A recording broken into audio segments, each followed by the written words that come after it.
don't understand. Do you have a hook? What's going on? And they all looked at each other and they said, this building is haunted. Now we know it's a man that haunts that building because he leaves the seat up. The locking of the stalls got so bad that about 6 years ago they had to remove the locks on the bathroom, so the doors are just spring-loaded now. I do have a personal story with the ghost there. I used to be in the Days of 98 show, and while I was waiting to go on stage, it was the middle of the show, and one of my castmates screamed in the middle of the show while it was going on. And I turned around and I said, what's going on? And she said, I saw somebody standing right there. And I looked at her and then looked back on the stage.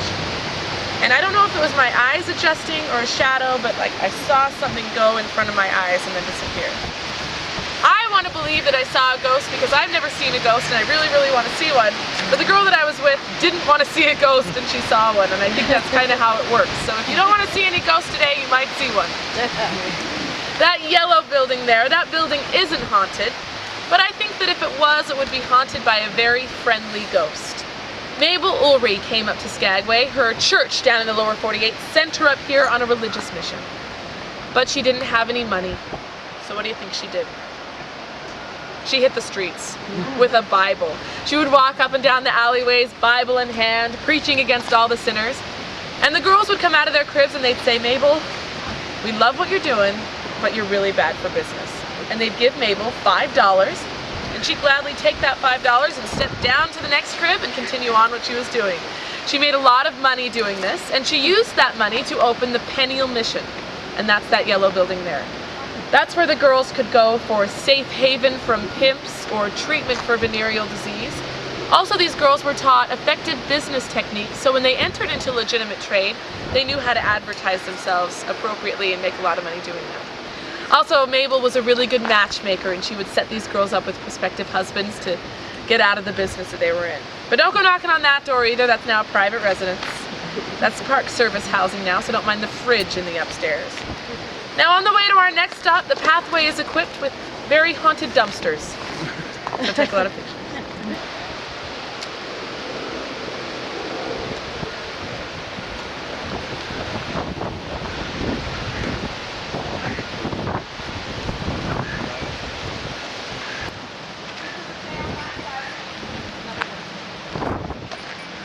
Cabin right there, that was Skagway's very first building. Captain William Moore came into Skagway in 1887 because he had a feeling there was gold up there in the Yukon. And he was also Skagway's very first resident. Tlingit natives had been in the surrounding areas for centuries, but they never came into Skagway to settle, because Skagway is based on the Tlingit word home of the north wind, or Tlingit word Shagawa, meaning home of the north wind. So you can imagine why no one wanted to come down here to settle. But when he arrived in Skagway, he clear-cut the entire valley of trees, and during the gold rush, he had a lumber business. And a lot of the buildings here in Skagway still have Captain Moore's lumber, including the Red Onion. Captain Moore made a lot of money with his lumber business, and he built that blue and green building there that you'll see better on the way to our next stop. That was his homestead. And there, he employed a cook, and that cook's name was Annie Leonard. And Annie Leonard opened a cigar shop. It's that building right there with the window in the back of it. Now a cigar shop, that's a pretty legitimate business, right? But that building's a little bit big to be only a cigar shop. And why is there a window in the back of it? There's also a back door. I don't want to accuse Annie Leonard of anything, but it is true that a lot of these girls had fronts for prostitution. Sometimes they would hang signs on the outside saying, mend your broken hearts for $5, or wash your cares away for $5. Sometimes the guy would go inside with a pile of laundry and maybe leave out the back door 15 minutes later with starched shirts. It's a way for the girls to seem respectable and for the guys to maintain their reputations as well. These girls that worked here in Skagway, they were all types of girls. One girl, her name was the Grizzly Bear, and she was about this wide and stood about this tall, and she was missing an eye in a fight that she got in with another working girl. There was also a girl, her name was the Oregon Mare, and when she danced, she whinnied like a horse. There was also a girl, her name was Popcorn Kate, and Popcorn Kate was from French Alley, and she used to walk around town wearing enough clothes to fill a thimble. And she would walk around the block wearing those clothes, And of course, an officer of the law would stop her and write her up a ticket. She'd gladly take that ticket, go back to her crib, where she'd have a line around the block, working all day long, making enough money not only to pay for that ticket, but take the officer out for dinner. But probably our most famous girl working here in Skagway, her name was P. Hull Annie. H-U-L-L, P. Hull Annie. And P. Hull Annie showed up in gold rushes from Australia to California, and she also showed up here in Skagway, so we think there may have been more than one. But what her favorite thing to do was, is she kept a hard-dried, uncooked pea in her pocket. And when she felt like a guy was going to give her a little tip, she would reach into her pocket and squeeze that pea between her thumb and forefinger. Now the way the guy would give her a tip is he'd pull out his gold poke. Is that a gold poke in your pocket, or are you just happy to see me? His gold poke was, like I said, a little satchel on his belt filled with gold dust. And he'd pull it out and he'd say, "Go ahead and pinch my gold poke." So she'd squeeze that pea between her thumb and forefinger, and by the time she let go, she had an indentation. And with that indentation, when she would pinch his gold poke, she'd get a little bit of extra gold. This technique caught on. A lot of people use this. She'd a pea-hole waitress, pea-hole restaurateur, pea-hole bartender is a pretty popular way to get a little extra gold. Before we move on to our next stop, I want to point out that alleyway just across the street there. That's Yokohama Road. That's where the Asian girls worked, and I'll talk about them on our next stop.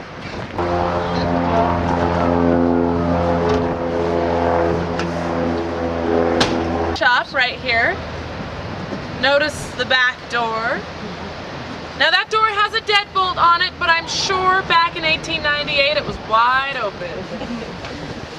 It is now a museum, and sometimes when the Park Service has gone in there to open it in the morning, there is a rocking chair in the front room that's been seen rocking. Some people think that's Captain Moore keeping an eye on Skagway, making sure it's making all the money he wanted it to. Also, that building that you just walked around, that Little Switzerland now, it was originally Kermsey's Curios.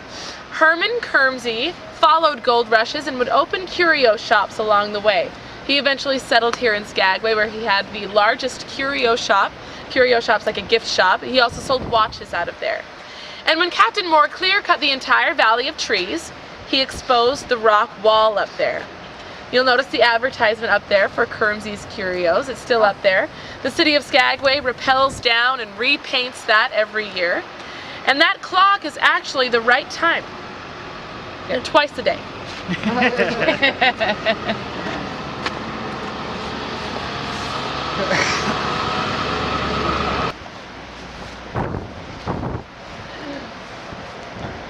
I take you off the beaten path a little bit for this part of the tour, because this is where I'll talk about the reality of prostitution. In movies, girls have been glamorized that are working in this profession, seeming like they live very lovely lives and live luxuriously. But the reality is these girls were lucky if they even got a stove to keep themselves warm during the winter. In 1898 here in Skagway, syphilis was epidemic. And it was thought at the time that syphilis could be cured with mercury. And down in the lower 48, some people were entering into mercury treatments. They were 9-month-long treatments where they were regularly given small doses of mercury. The girls up here found out that that was going on, but we didn't really have a lot of medical treatment up here. So what the girls would do is they would go to the hardware store, get a thermometer, break it open, and down its contents, killing themselves in the process. Ugh. Also, when these girls contracted syphilis, often their pimps would brand them with a curling iron. They would get a hot curling iron and burn the side of their face, so these girls could no longer work as prostitutes in town or even enter into legitimate businesses. Sometimes the pimps would even just kill the girls that contracted syphilis because they couldn't use them anymore. Sometimes these girls thought that they could stop the spread of disease by, when a John showed up to their place of work, they would wash him, turn the trick, and then after they were done with their business, she'd wash him again. That's because she thought that if she washed him beforehand, he couldn't give her anything, and if she washed him after, he couldn't come back and accuse her of giving anything to him. So the knowledge of how disease was spread wasn't really known back then. These girls did have condoms. They were lambskin condoms, but the girls up here in Skagway were lucky if they even got one. And they would rinse out and reuse that one over and over again. The girls also had silk condoms, but those obviously didn't work. The girls would also use a couple of different forms of birth control. They would douche. A douche is an intimate cleanse. They would douche with Coca-Cola. Because of its phosphoric acid, it had a corroding effect. But Coca-Cola back then had cocaine in it, so sometimes the girls would get addicted to cocaine in the process. They would also douche with a cleaning solution similar to today's Lysol, and they would also douche with laudanum. Laudanum is liquid opium. It's opium and red wine mixed together. Sometimes the girls would use laudanum as a painkiller. Also, some of them were addicted to it. But when they would douche with laudanum, it would turn their insides to brick. These forms of birth control were effective only because in the end it would only make them sterile. These girls would also have an abortion technique that they were taught. The madams taught the girls how to perform a button hook abortion. A button hook is a long rod with a hook on the end of it that the girls would use to button up their boots because they couldn't bend over because of the corsets that they were wearing. This information got passed down third and fourth hand, and sometimes the girls would perform these on themselves or each other in back alleys and end up hemorrhaging and dying. That alleyway that I pointed out to you earlier, Yokohama Row, that's where the Asian girls worked. 10% of the prostitutes in Skagway were Asian. And Yokohama Rows were pretty popular during gold rushes. The first one showed up in California. It was started by a woman from Yokohama, Japan. And she stole or bought girls for as little as a penny apiece, brought them over to the United States and sold those girls into sexual slavery. The girls working there were naked, chained to beds, forced to sleep with as many as 100 men a day, fed only rice, and not allowed to wash between customers. I use the term girls literally because the average age of these girls was 10 years old. Within 7 months, the law found out about what was going on there, and they completely wiped out the Yokohama Row, but unfortunately none of these girls survived, so obviously 7 months was too long for that even to be going on. I don't tell you that to bring you too far down, but the reality is there are some places in the world where it's still 1898. A couple of years ago in Russia, thousands of children were entered into a travel junket for men who have a taste for children. Also, in Africa, there are a few people that believe that if they sleep with a virgin, they will be cured of AIDS. There are also parts of the world where prostitution is industry, not history. But fortunately, here in Skagway today, I am just pretending to be a prostitute. I know that you are all very surprised. The red light district was completely wiped out in the 1960s. If prostitution happens here in Skagway, we don't know about it, and it's no longer tolerated if it does happen. Also here in 2006, most of the locally owned businesses here in Skagway are owned and operated by women, including the Red Onion Saloon. So let's go celebrate that with some champagne, shall we? All right. That's the Golden North Hotel, and that's where another one of Skagway's ghosts lives. Her name is Mary, and she came up to Skagway because her husband wrote her a letter saying that he had found gold in the Yukon, and he wanted her to come wait for him here in Skagway. She checked into the Golden North Hotel and stayed in room 24. That's that top corner room there, but he never showed up, and they say that she died in that hotel of a broken heart. There is still a chair by the window in that room that every time it's moved, another chair mysteriously appears there. But she's a nice ghost. They say that whenever she's been spotted, she's been a graceful woman wearing all white. But this building right here, this brown building here on each side of me, this is the Westmark Hotel. It's Skagway's largest hotel. It was built during the 1940s, during World War II as army barracks for the army that was stationed here in Skagway. And during World War II, we had another boom in prostitution here in Skagway. Now, oh, hello! We're almost there. This building is the Southeast Tours and Gifts. And this is actually 2 cribs that were brought over from French Alley that are now stuck together. Notice how big they are?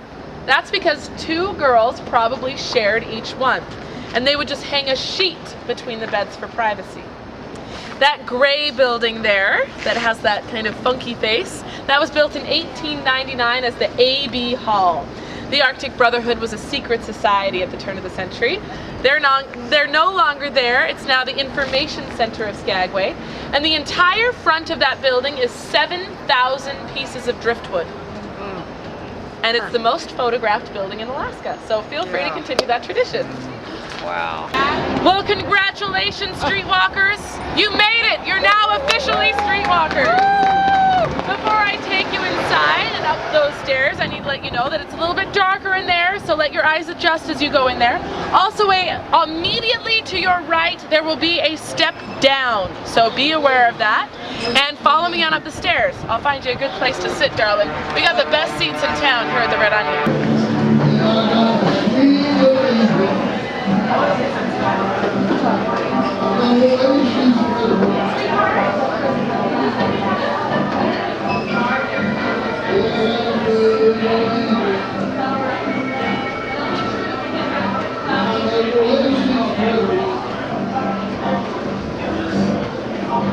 All right, streetwalkers, follow me up to the brothel. We're not quite there yet.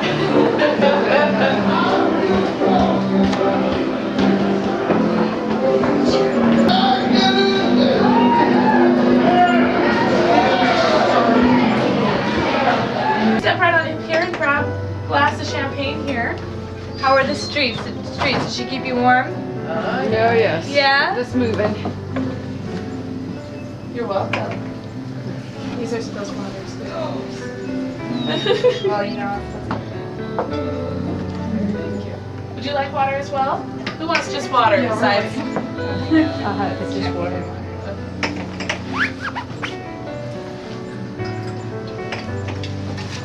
Oh, Make sure the champagne has bubbles in it, okay? You're running that store, I right? was going to ask you, when was the last time you bathed? Last night, actually. Alright. Who doesn't have champagne yet? Thank you. You're welcome. You want some? Okay. It's nice and cold. Alright. Oh, no, that's water. That's all right with you? I think that's water and champagne actually mixed together. You don't want I'll get you. You're like, no, I'll take that back. Okay, then you want to take those two? Yeah, There you go.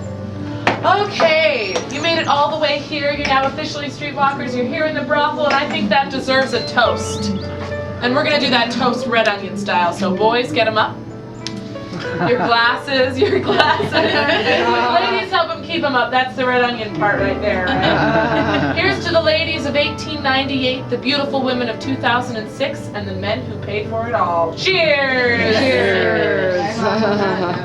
You're standing in a brothel that was built in 1897, and it opened for business in 1898. Although when it originally opened, it wasn't at this location. Originally, this entire building stood on 6th and State. That's 4 blocks that way and 1 block over. They got the whole building here by placing it on 4 rolling logs, using just 1 horse doing the main part of the pulling. Wow. A gang of men surrounded the building. They pushed it down Broadway. They got it here, set it down, and they were tired. They went inside to have a couple of drinks and congratulate themselves on a job well done. And that's when they realized they were walking through the back door from the front side of the street. They put the whole building in backwards. Oh. So rather than moving the building, which would have meant killing a whole other horse and another lap around town, they just did it Alaskan style. They cut the front off the front, the back off the back, switched the faces of the building, nailed it back together, and called it a day. And that's the Red Onion we have here today. A little backwards, like a few things in town you may have noticed out there on those streets. Well, back in 1898, if you had been one of those 15,000 randy, wild, drunk young miners, you'd have walked in downstairs, strolled up to the bar, taken a shot of liquid courage, and that's when you'd have noticed that behind the bartender there was a row of 10 dolls. And each of those 10 dolls was made to look exactly like the live dolls living and working upstairs, by hair color, eye color, and the dress that she may or may not have been wearing. The guy would pick his doll, tell the bartender which one he wanted. The bartender would then take that doll, lie her on her back, so everyone would know she would be busy for the next 15 minutes. Now I see some worried looks on some of you boys' faces, right? You're wondering what to do with the next 12. Well, our girls here at the Red Onion, they were well versed in the art of conversation. They could read and write, and they could also play a musical instrument. Of course, the instrument that they played was always up to the man. Now, after the guy picked his doll, he would come upstairs where he was met by a bouncer. And that bouncer would lead the guy to the lady of his choice, she'd open the door and immediately enact the very first rule of prostitution, and that is... Where's your money? I see you ladies have done this before. Right, she'd get her money up front. $5 in either gold nuggets or coins. She'd place that money aside, turn the trick, and after the guy left, she'd place that money down a hole in the floor. And that hole was connected by copper tubing back down to the bar downstairs. The bartender would hear the clickety-clank of that gold against the copper tubing, prop that doll right back up at attention, so everyone would know she was open for business once again. Oh, gosh. Now you're all going to see my hole today. Wow. And it's over there in the floor. If you follow that curtain all the way down to the floor, you'll see a metal plate with a little hole in it. That's no longer connected back downstairs, so don't go sticking any money in there, all right? If you're looking to unload some cash, I'll show you where to stick it. When this building was bought in 1980, it was a gift shop at the time, and she wanted to put a kitchen in downstairs. So what she did is she lifted up the floorboards up here and uncovered valuables underneath the floorboards that the girl had stashed there. The reason she did that is because she had to remove the copper tubing. So lucky for us, nobody thought to remove that copper tubing for almost 100 years.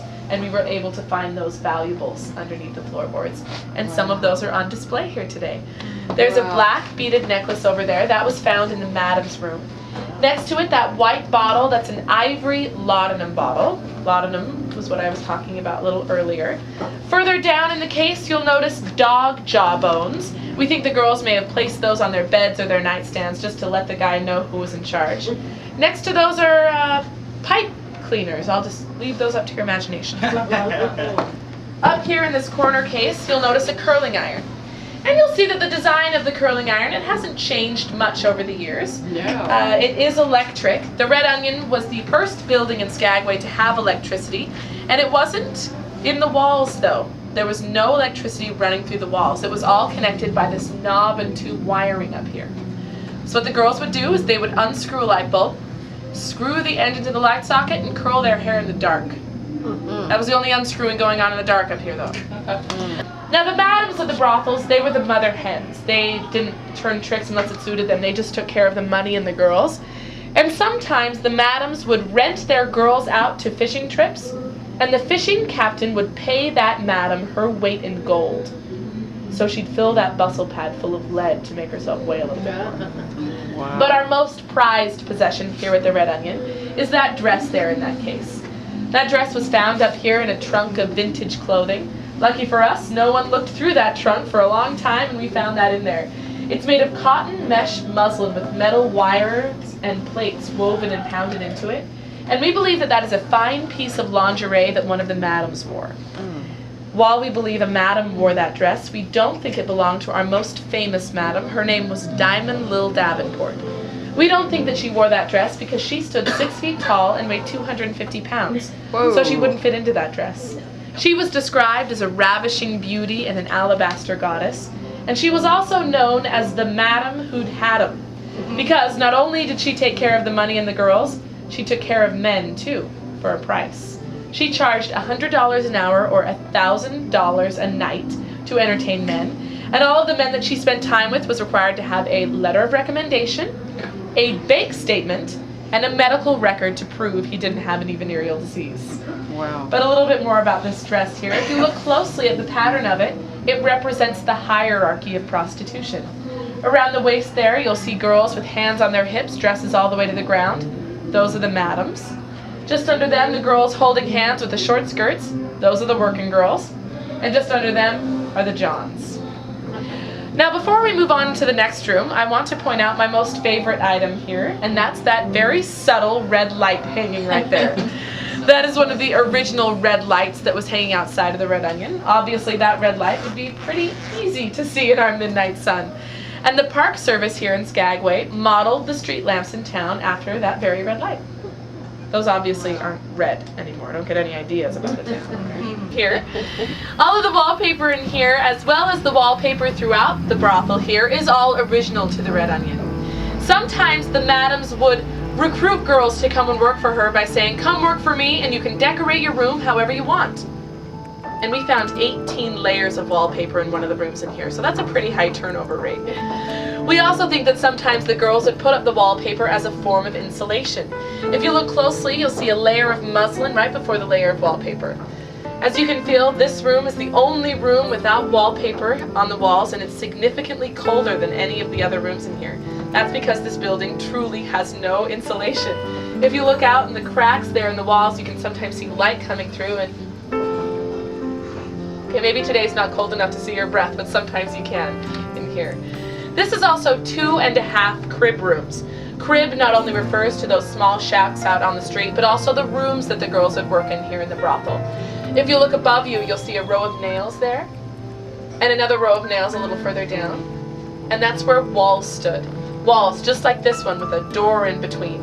That's because sometimes the girls would open the doors and the windows to let air circulate. We also think that was a good way for the girls to escape in case anything went wrong. Hopefully what they were escaping to was better than what they were escaping from. Crib also refers to the size of the bed. This bed right here, this is a 3/4 size twin bed. This is the average size bed the girls would use. Now we do have one lady that still walks these halls, and her name is Lydia, and she is our resident ghost. And she's been featured on the Discovery Channel and the History Channel. And a few paranormal experts have come through this space saying that her name is Lydia, and that she has 2 messages for every group that comes through here. And those are love one another and don't be judgmental. Now whether or not these are Lydia's messages, I'm happy to pass them on, as this is a brothel and I'm sure they keep Lydia happy. She's often heard in here during the morning walking around, and some people have said that when they take a picture of this corner area, she's been seen hanging from a noose. We don't know Lydia's story, but if you happen to get a picture of her today, we would love to have a copy of it at the Red Onion. Now I'm only going to tell you about the next room that you'll be going into because it's a lot smaller than this one. The next room is our only intact crib, so you can feel what it felt like to have such a small office. Also in that room, hanging on the walls, and there are actual traveling bed frames. Those bed frames the girls would carry on their backs, the professional prostitutes, as they would move from place to place following the gold rushes, and those are hanging on the walls in there, so you can see what it felt like to have such a small desk. Also in that room there is a framed stocking hanging on the wall, and that stocking was found shoved in the walls here, we think, as another form of insulation. This building not only served as a brothel, it served as a television station, a telegraph station, a radio station, a gift shop, a laundromat, and army barracks during World War II, and there are some pinups from that time period in there as well. Also, if you walk all the way towards the front window, look down, you'll see the cut line in the floor from where they switched the faces of the building. And I'll meet you all in the madam's room, where I'll be finishing you off today. The madam's room was at the back of the brothel, so technically we are at the back of the brothel.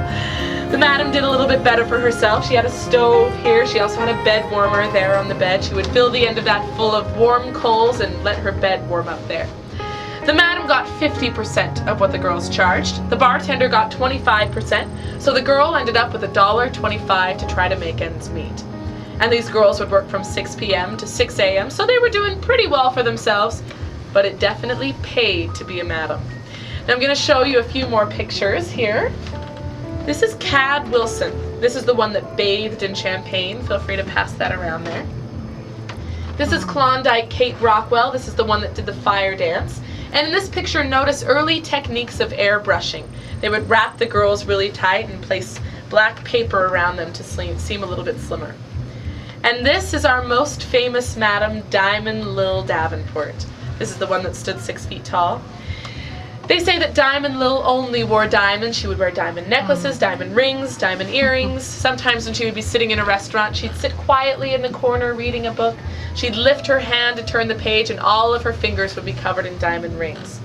And if you got a little bit closer to see what book she was reading, she may have been reading Call of the Wild, but it wasn't written by Jack London.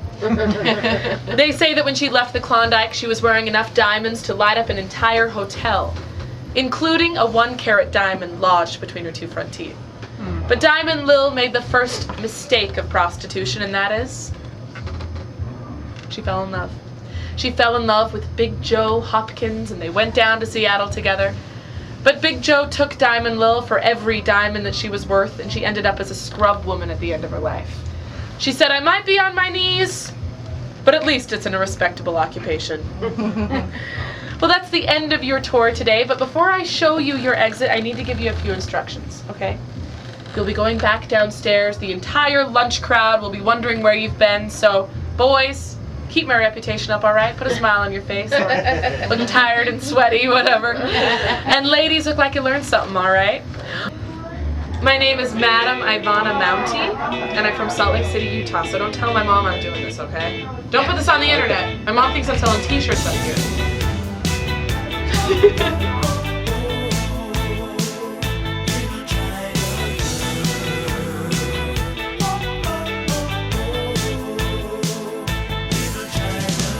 I could escape this feeling with my China girl. I feel a wreck without my little China girl. I hear her heart beating loud as thunder.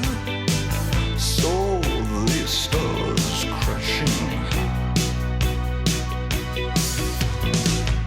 I'm a mess without my little China girl. Wake up in the morning, where's my little China girl? I hear hearts beating loud as thunder. I saw the stars crashing down. I feel tragic like I'm Marlon Brando when I look at my China girl. And I could pretend nothing really meant too much when I look at my China girl.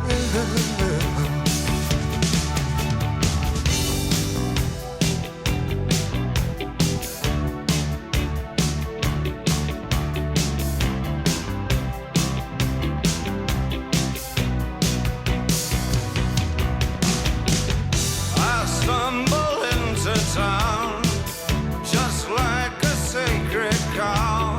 Visions of swastikas in my head, plans for everyone.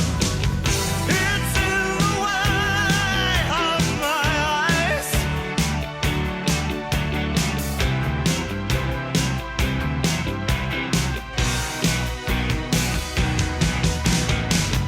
My little China girl, you shouldn't mess with me. I'll ruin everything you are. You know, I'll give you television. I'll give you eyes of blue. I'll give you a man who wants to rule the world. And when I get excited, my